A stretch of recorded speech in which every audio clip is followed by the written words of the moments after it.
Hello viewers, आज मैं आपको बनाने सिखाऊंगी बहुत ही मज़ेदार मूली का पराठा। इसके लिए हमें मूली चाहिए जिसको हम सबसे पहले पील कर लेंगे और फिर कद्दूकश कर लेंगे। उसके बाद मैं इसको एक देचकी में डालूंगी और ढक कर रख दूंगी 5 मिनट के लिए, ताकि इसका पानी निकल आए। जब इसका पानी निकल आएगा तो मैं इसको एक मलमल के कपड़े में डाल के हैंग कर दूँगी जब तक इसका सारा पानी निचड़ ना जाए।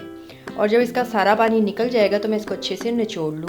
यहाँ पर पैन में मैंने 1 टेबलस्पून ऑयल डाला है और इसमें ज़ीरा और साबुत धनिया डाल दिया है और इसको ज़रा सा सौते करूँगी। और इसके बाद मैं इसमें मूली का मिक्सचर, कद्दूकश और नरम की हुई मूली डाल दूँगी और उसको हल्का सा मिक्स करूँगी। इसके बाद मैं इसमें मसाले ऐड करूँगी, जिसमें सबसे पहले मैं डाल रही हूँ लाल मिर्च का पाउडर, नमक और कुटी हुई लाल मिर्च। ये देखें, अच्छे तरीके से इसको मिक्स किया। अब मैं इसमें पुदीने के पत्ते, हरा धनिया और हरी मिर्ची शामिल कर दूंगी। इनको भी डाल के मिक्स कर लूँगी और ठंडा होने के लिए रख दूंगी।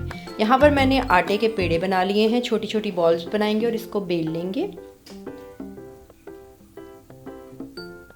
अच्छी तरीके से इसको बेलेंगे, फ्लैट करेंगे और फिर इस पर 2 टेबलस्पून जितना मूली का मिक्सचर डाल देंगे।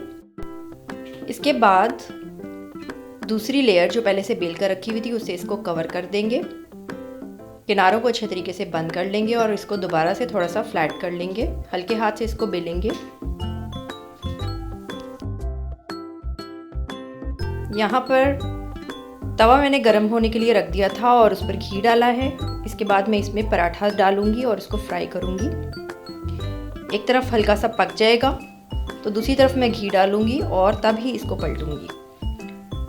ये देखिए कितना खूबसूरत गोल्डन सा कलर आ गया है और क्रिस्पनेस इसकी नज़र आ रही है।